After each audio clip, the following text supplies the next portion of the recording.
Kenapa setiap kali perlu menderita untuk tugas, kita memikirkan daging dan tak bersungguh-sungguh dalam pekerjaan kita? Kenapa setiap kali menghadapi kesulitan, kita menggunakan tipu daya dan melalaikan tanggung jawab? Apa masalah di balik bekerja sekenanya? Apa konsekuensinya? Kesaksian pengalaman ini akan membantumu memahami cara mengubah sikap seperti ini untuk melakukan tugasmu dengan baik.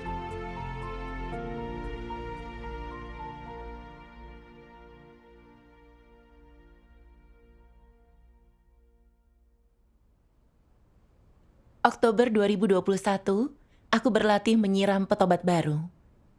Lalu aku sadar, terlalu banyak yang harus kupelajari. Harus lengkapi diri dengan kebenaran visi, juga harus berlatih bersekutu tentang kebenaran untuk menyelesaikan masalah. Tapi pemahamanku dangkal dan mengobrol bukan keahlianku. Aku merasa ini tugas yang sulit. Saat pemimpin tim ingin aku menyelesaikan masalah petobat baru dengan cepat, rasanya itu sangat sulit dicapai. Semua petobat baru punya masalah. Jadi untuk menyelesaikannya, aku harus mencari kebenaran yang tepat sasaran. Dan memikirkan cara bersekutu dengan jelas. Ini membutuhkan banyak usaha. Jadi, ku beritahu pemimpin tim, kualitasku kurang dan tak bisa kerjakan dengan baik. Itu kesempatan bagus untuk membekali diri dengan kebenaran. Jangan takut menderita. Iya. Benar. Pemimpin tim memberiku persekutuan dan bilang aku harus terbeban dalam tugas dan tak takut menderita. Dengan enggan aku setuju usai dengar persekutuannya. Tapi dalam hati, aku tak ingin membayar harga. Dalam pertemuan, aku bersekutu dengan petobat baru seperti biasa. Dan karena tak mengerti kesulitan mereka, aku hanya mengoceh dalam persekutuan dan tak mencapai hasil.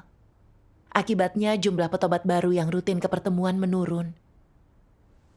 Saat pemimpin tim menemukan masalah, aku diminta membantu mereka.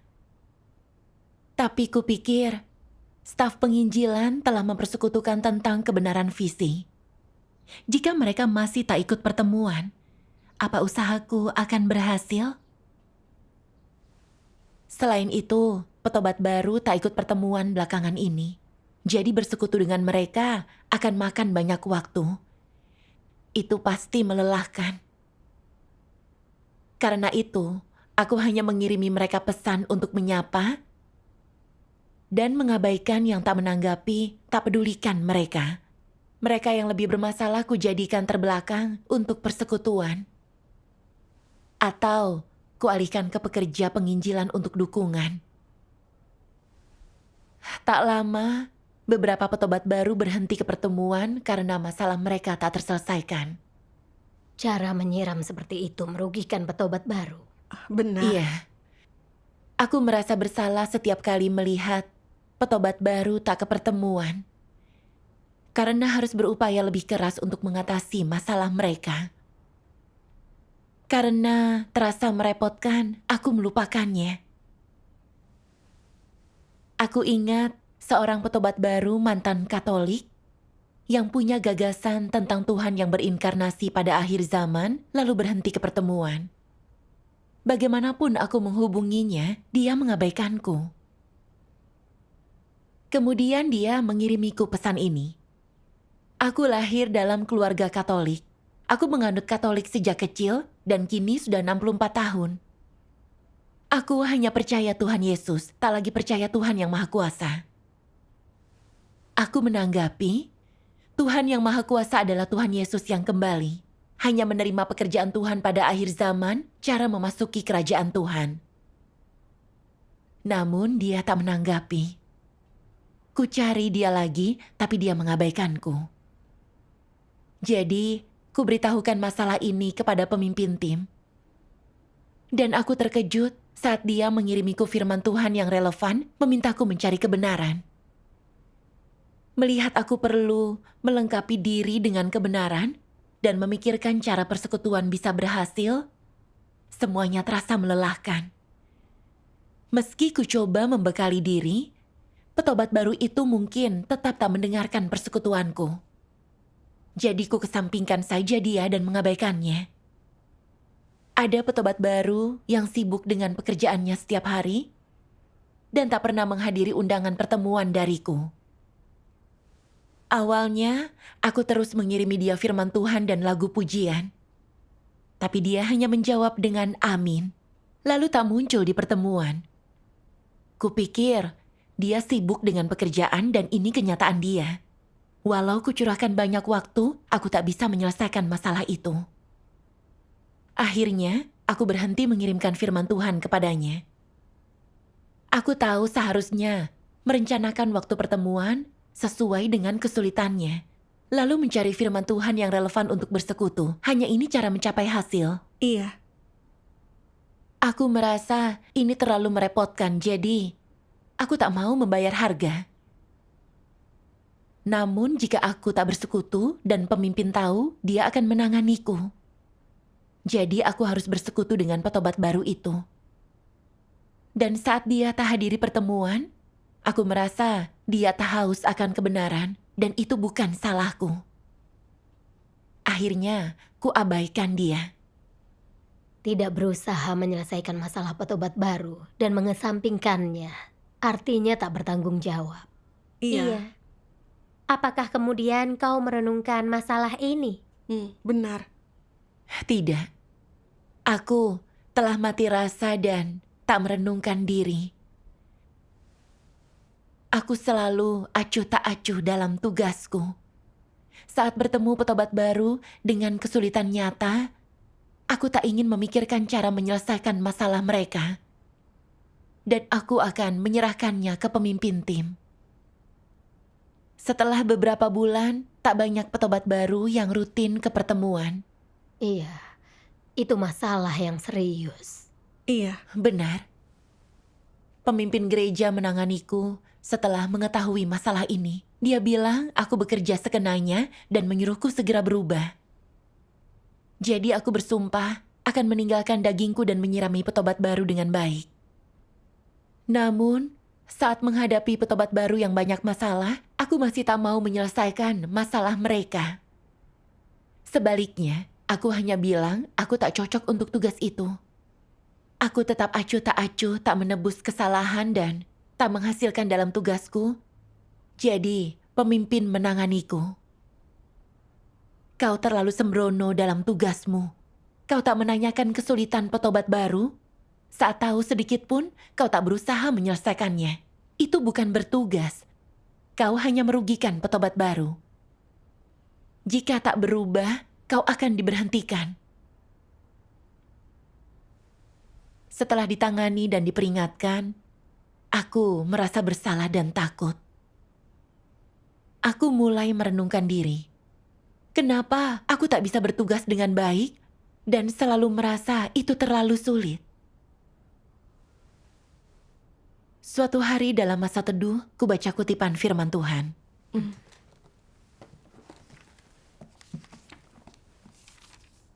Ada orang yang tak punya prinsip apapun saat mereka bertugas, mereka selalu mengikuti keinginannya dan semaunya. Bukankah ini bersikap asal-asalan? Bukankah orang ini sedang menipu Tuhan? Apakah kau tahu konsekuensi dari hal ini? Jika kau tak memperhatikan kehendak Tuhan saat bertugas, jika engkau tak berhati nurani, jika engkau tidak efektif dalam semua yang kau lakukan, jika engkau sama sekali tak mampu bertindak dengan segenap hati dan dengan segenap kekuatanmu, dapatkah engkau memperoleh perkenanan Tuhan? Banyak orang melaksanakan tugas mereka dengan enggan dan tak dapat mempertahankannya. Mereka tak tahan menderita dan menganggapnya kerugian besar. Mereka juga tidak mencari kebenaran untuk menyelesaikan kesulitan apapun. Dapatkah engkau mengikuti Tuhan sampai akhir dengan melaksanakan tugasmu seperti ini? Bolehkah engkau bersikap ceroboh dan asal-asalan dalam apapun yang kau lakukan? Apakah ini dapat diterima dari sudut pandang hati nuranimu? Bahkan berdasarkan kriteria manusia, ini tak memuaskan. Dapatkah ini dianggap melakukan tugas yang dapat diterima? Jika kau melaksanakan tugasmu seperti ini, kau tak akan pernah memperoleh kebenaran. Engkau bahkan tidak mampu memberikan pelayanan dengan memuaskan. Jika demikian, bagaimana engkau bisa mendapatkan perkenanan Tuhan?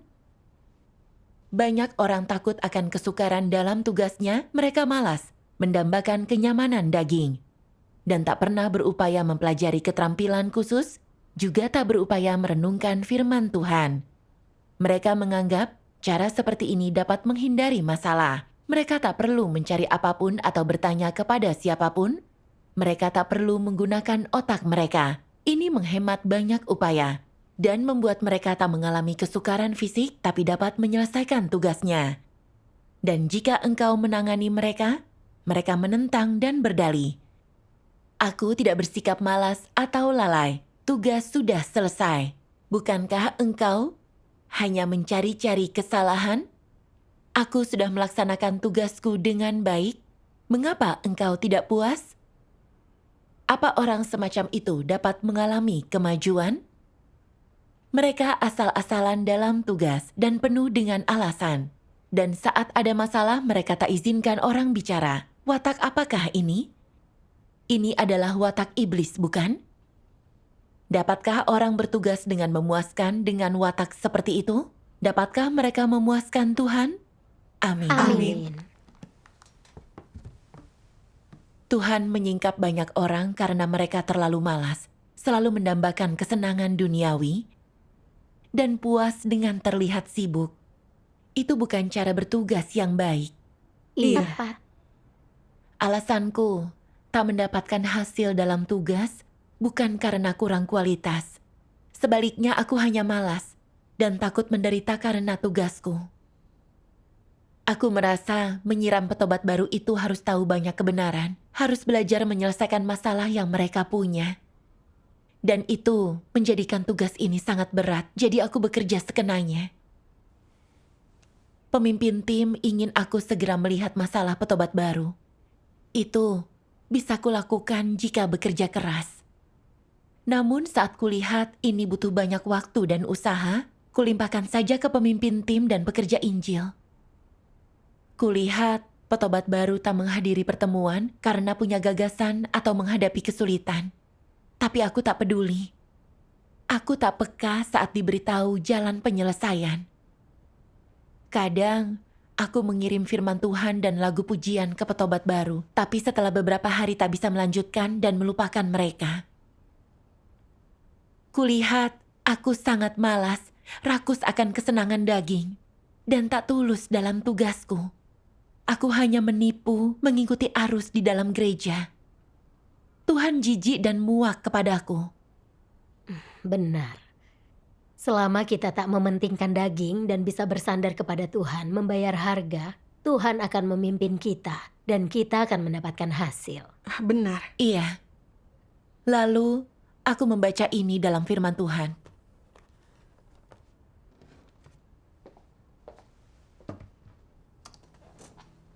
Tuhan yang Maha Kuasa berfirman, "Saat ini, kesempatanmu untuk melaksanakan tugas tidak banyak, jadi engkau harus memanfaatkannya sebisa mungkin. Justru ketika dihadapkan dengan suatu tugaslah, engkau harus mengerahkan dirimu. Pada saat itulah engkau harus mempersembahkan dirimu, mengorbankan dirimu untuk Tuhan, dan jika perlu membayar harganya. Jangan menahan apapun, menyimpan rencana apapun, memberi ruang bagimu untuk mengatur siasat, atau mencadangkan jalan keluar untuk dirimu sendiri. Jika engkau memberi ruang bagimu sedikit saja untuk mengatur siasat, membuat perhitungan, atau bersikap licik dan curang, engkau pasti akan melakukan pekerjaan dengan buruk. Mungkin engkau berkata, "Tak seorang pun melihatku berbuat licik. Keren sekali. Pemikiran macam apa ini? Apakah menurutmu engkau telah menipu dan mengelabui orang dan juga Tuhan? Namun kenyataannya, apakah Tuhan tahu atau tidak apa yang telah kau lakukan? Dia tahu. Sebenarnya, siapapun yang berinteraksi denganmu selama beberapa waktu akan mengetahui kerusakan dan kejahatanmu, Dan meskipun mereka mungkin tidak mengatakannya secara langsung, di dalam hatinya mereka akan memiliki penilaian tentang dirimu. Ada banyak orang yang disingkapkan dan diusir karena begitu banyak orang lain yang akhirnya mengenal mereka. Begitu semua orang mengetahui esensi mereka yang sebenarnya, mereka menyingkapkan siapa sebenarnya orang-orang itu dan mengeluarkan mereka. Jadi, entah orang mengejar kebenaran atau tidak, mereka haruslah melaksanakan tugas mereka dengan baik, dengan kemampuan terbaik mereka. Mereka harus menggunakan hati nurani mereka untuk melakukan hal-hal nyata. Engkau mungkin memiliki kekurangan, tetapi jika engkau mampu efektif dalam melaksanakan tugasmu, engkau tidak akan diusir. Jika engkau selalu berpikir bahwa engkau baik-baik saja, bahwa engkau yakin tidak akan diusir, dan engkau tetap tidak merenungkan dirimu atau berusaha mengenal dirimu sendiri, dan engkau mengabaikan tugas-tugasmu yang seharusnya, selalu ceroboh dan asal-asalan, maka ketika umat pilihan Tuhan benar-benar kehilangan kesabaran mereka terhadapmu, mereka akan menyingkapkan siapa dirimu yang sebenarnya, dan kemungkinan besar engkau akan diusir. Itu karena semua orang telah mengetahui dirimu yang sebenarnya, dan engkau telah kehilangan martabat dan integritasmu. Jika tak seorang pun mempercayaimu, mungkinkah Tuhan mempercayaimu? Tuhan melihat lubuk hati kita yang terdalam. Dia sama sekali tidak bisa mempercayai orang semacam itu.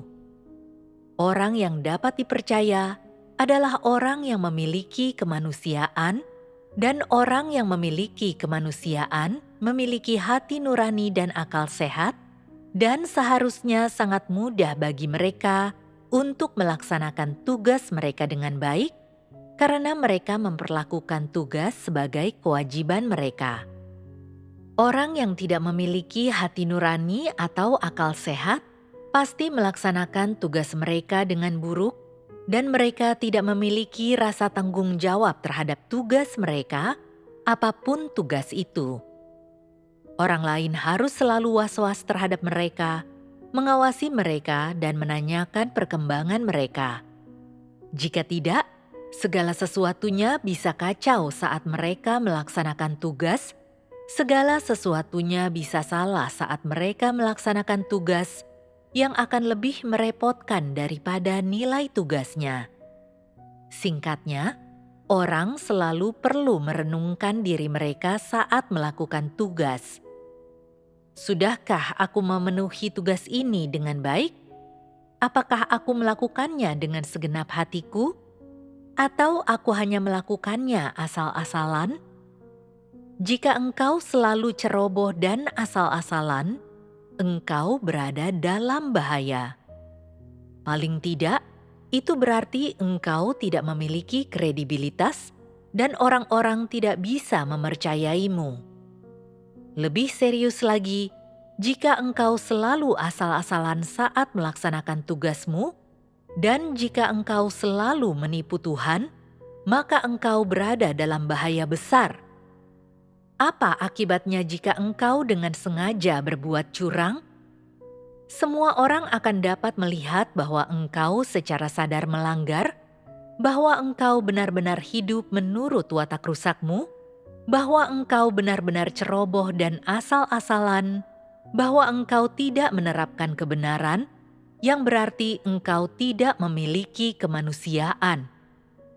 Jika inilah yang seluruhnya terwujud dalam dirimu, jika engkau menghindari kesalahan besar tetapi tak henti-hentinya melakukan kesalahan kecil dan tidak bertobat dari awal sampai akhir, artinya engkau adalah salah satu orang jahat, orang tidak percaya, dan harus dikeluarkan.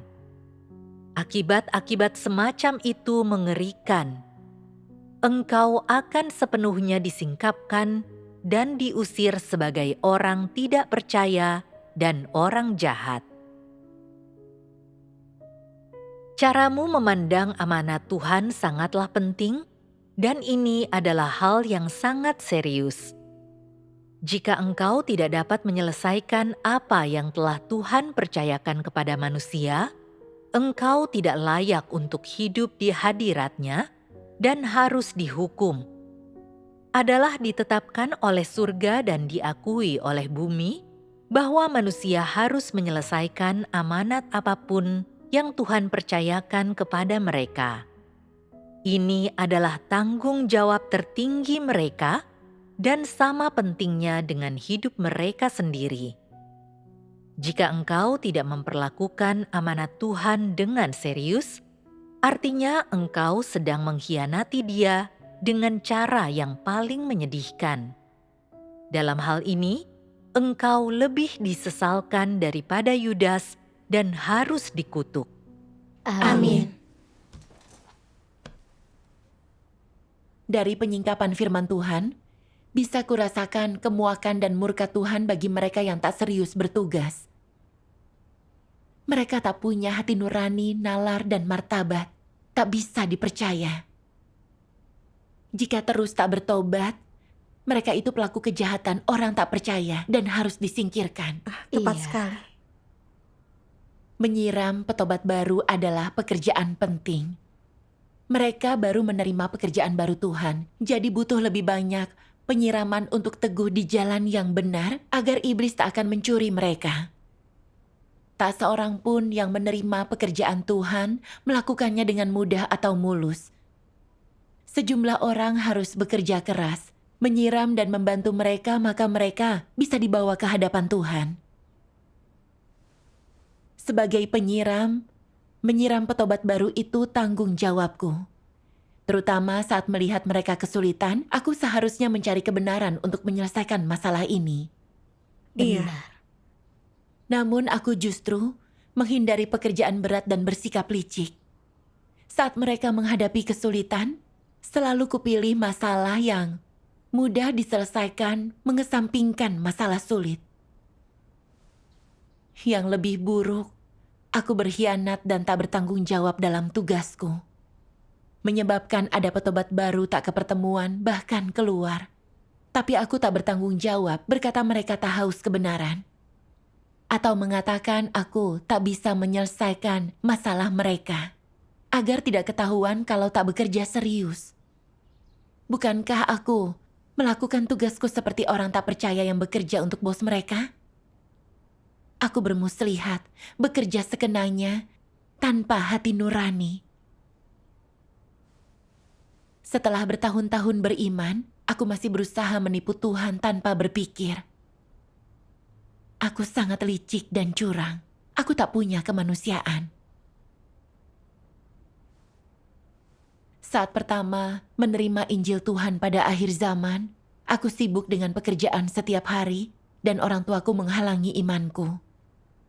Aku stres bahkan berpikir berhenti ikut pertemuan. Namun saudara-saudari dengan sabar terus mempersekutukan kebenaran dan mengatur pertemuan agar sesuai dengan jadwalku. Kadang aku tak bisa hadir karena terlalu sibuk bekerja, jadi saudara-saudari datang jauh-jauh demi bersekutu firman Tuhan denganku untuk membantuku. Barulah aku belajar tentang pekerjaan Tuhan dan tahu hanya mengejar kebenaran cara untuk diselamatkan. Lalu, aku bersedia ke pertemuan dan bertugas. Gereja selalu menekankan bahwa menyiram petobat baru harus sabar dan memerhatikan kesulitan mereka. Kita harus dorong mereka ke pertemuan agar bisa segera teguh di jalan yang benar. Benar. Kulihat bahwa Tuhan penuh kasih dan belas kasihan bagi kita, sebaik mungkin menyelamatkan kita. Dia berhati-hati ke setiap orang yang menyelidiki jalan yang benar. Dia tak akan menyerah jika masih ada harapan. Iya. Sedangkan aku tak punya rasa tanggung jawab terhadap petobat baru. Tak peduli dengan kehidupan mereka. Artinya masalah mereka tak segera diselesaikan dan ada yang tak ingin ke pertemuan lagi. Dilihat dari perilakuku, itu bukanlah melakukan tugas.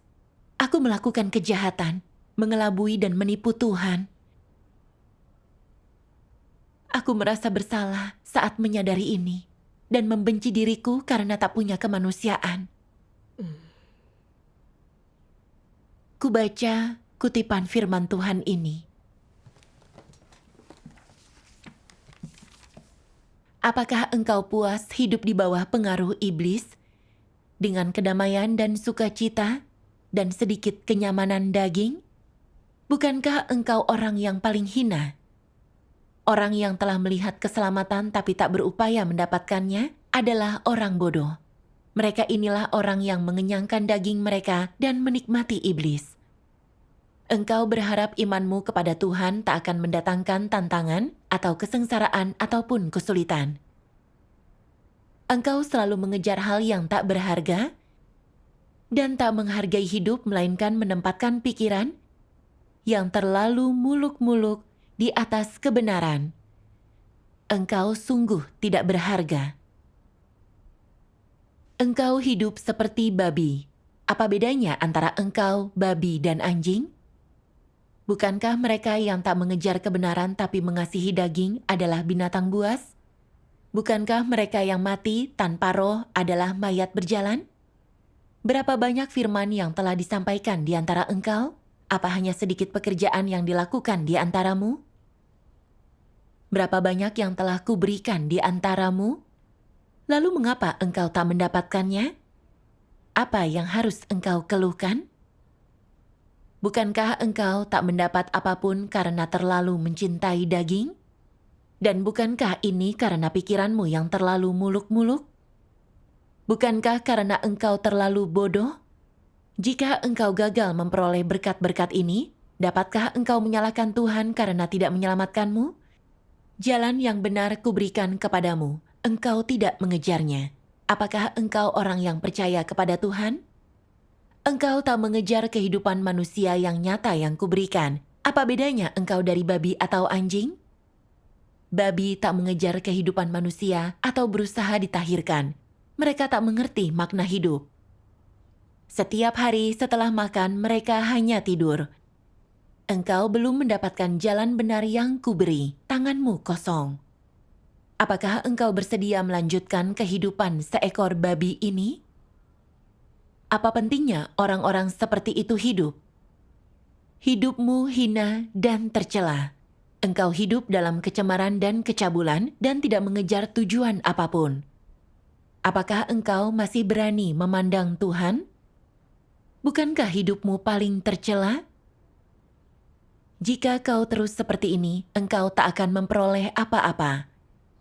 Kau telah diberikan jalan yang benar. Tapi apa pada akhirnya engkau dapat memperolehnya, itu tergantung pada pengejaranmu. Amin. Amin. Firman Tuhan meminta kita bertanggung jawab. Aku merasa bersalah.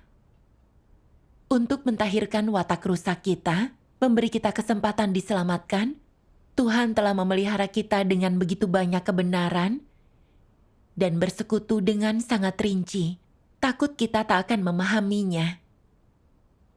Tuhan telah membayar sangat mahal untuk kita. Siapapun yang punya kemanusiaan harus berusaha mengejar kebenaran dan mengabdikan diri pada tugas. Iya. Amin. Namun, aku tak punya hati nurani. Aku tak mengejar kebenaran, hanya memedulikan kenyamanan fisik. Dan masih hidup berpedoman falsafah iblis. Seperti jalani hidup dengan santai. Bersenang-senanglah karena hidup ini singkat. Aku merasa harus memperlakukan diri dengan baik selama hidup dan tak terlalu memaksakan diri. Kita harus buat hidup kita bahagia. Kulakukan tugas dengan syarat tak akan menderita atau kelelahan. Kulakukan pekerjaan yang termudah. Setiap kali harus berpikir tentang sesuatu, aku menentang dan melarikan diri. Entah mengalihkan masalah ke orang lain atau mengabaikannya. Aku tak bertugas dengan serius. Akibatnya, ada masalah petobat baru tak selesai dan mereka berhenti ke pertemuan. Baru saat itulah aku sadar, falsafah iblis itu telah membuatku makin rusak. Aku seperti babi, mendambakan kenyamanan dan tak mengejar kebenaran, mengacaukan tugas dan tak memedulikannya. Kuabaikan tugasku, tak mendapat kebenaran yang bisa kuperoleh dan tak memenuhi tanggung jawabku. Bukankah aku tak berguna? Iya, Aku mengalami hasrat akan kenyamanan duniawi itu merugikan diriku dan merusak kesempatanku diselamatkan. Iya. benar. Menghadapi kesulitan sebenarnya kesempatan bagus untuk bersandar ke Tuhan dan mencari kebenaran. Kesulitan memaksaku mencari kebenaran dan belajar mengikuti prinsip. Adalah cara bagus mengejar kebenaran dan jalan masuk kehidupan. Iya. Namun, kuperlakukan semua ini seperti gangguan, seperti beban. Menyadari itu, aku menyesali caraku memanjakan daging dan kehilangan kesempatan untuk mempelajari kebenaran. Aku tak ingin terus tak serius. Aku harus meninggalkan daging dan mencurahkan hati ke dalam tugasku. Amin. Lalu, kubaca kutipan firman Tuhan yang membuatku lebih paham konsekuensi dari tak serius dalam tugasku.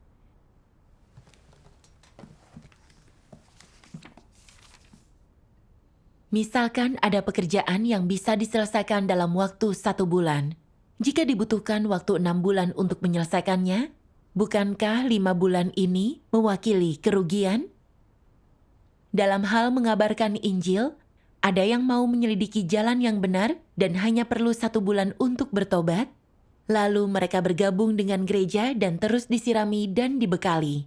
6 bulan adalah waktu yang dibutuhkan mereka untuk membangun dasar. Namun jika sikap orang yang mengabarkan Injil adalah sikap yang acuh tak acuh dan asal-asalan, dan para pemimpin tak punya rasa tanggung jawab, dan akhirnya membutuhkan waktu 6 bulan untuk mempertobatkan orang, bukankah setengah tahun ini merupakan kerugian bagi hidup mereka? Jika mereka menghadapi bencana dan tak punya dasar, mereka berada dalam bahaya. Dan bukankah engkau berutang kepada mereka? Kerugian semacam itu tidak diukur secara finansial atau menggunakan uang. Engkau telah menunda pemahaman mereka tentang kebenaran, engkau telah menunda mereka untuk membangun dasar dan bertugas selama setengah tahun. Siapa yang akan bertanggung jawab untuk ini? Apakah para pemimpin dan pekerja mampu bertanggung jawab? Tak seorang pun mampu memikul tanggung jawab atas hidup orang lain. Amin. Amin. Yang diungkapkan oleh firman Tuhan sungguh menyedihkan. Aku seperti pemimpin palsu yang tak bekerja nyata, lalai dan tak bertanggung jawab. Menyebabkan petobat baru tak ikut pertemuan, dan beberapa meninggalkan iman karena masalahnya tak terselesaikan. Menyiram petobat baru seperti itu hanya menyakiti mereka. Meskipun beberapa tak meninggalkan iman, hidup mereka dirugikan karena punya gagasan dan lama tak ikut pertemuan. Itu kerugian yang tak bisa kutebus. Seandainya aku tak terlalu memikirkan daging bisa membayar harga dan menganggap serius setiap masalah petobat baru, mungkin mereka akan bisa teguh di jalan yang benar dan belajar kebenaran lebih awal. Menjalani kehidupan gereja, bertugas, berbuat baik lebih cepat, dan situasinya tak akan menjadi seperti ini. Namun pada saat itu, sudah terlambat. Memikirkan petobat baru yang tak ingin kepertemuan, aku merasa sedih dan bersalah, juga berutang budi kepada Tuhan. Itu pelanggaran, noda dalam tugasku. Aku juga dipenuhi penyesalan dan ketakutan. Aku merasa telah menyebabkan masalah besar. Sambil menangis aku berdoa, Tuhan, selalu kudambakan kemudahan serta tak serius dalam tugasku yang membuatmu jijik. Aku ingin bertobat dan menebus pelanggaranku melalui tindakan nyata. Tolong periksa hatiku, dan jika aku terus lengah, tolong tegur dan disiplinkan aku. Amin. Lalu, Aku mencari petobat baru yang negatif, lemah, dan tak kepertemuan. Lalu mencari firman Tuhan untuk menyelesaikan masalah mereka. Aku juga bertanya ke saudari yang pandai menyiram tentang prinsip dan pendekatan. Lalu, ku cari petobat baru dengan gagasan agama yang tak ikut pertemuan. Aku mengiriminya beberapa pesan, tak satu pun dibalas. Aku merasa agak pesimis dan harus melupakannya. Dialah yang berhenti merespons. Itu adalah fakta. Kukirim juga pesan ke petobat baru yang sibuk dengan pekerjaan. Dan saat dia menolak undangan pertemuanku, aku tak ingin berusaha lebih keras. Ini butuh berdoa dan menerima pengawasan Tuhan. Kau tak boleh menuruti daging. Iya. Benar. Lalu, aku teringat doaku kepada Tuhan serta firman-Nya ini.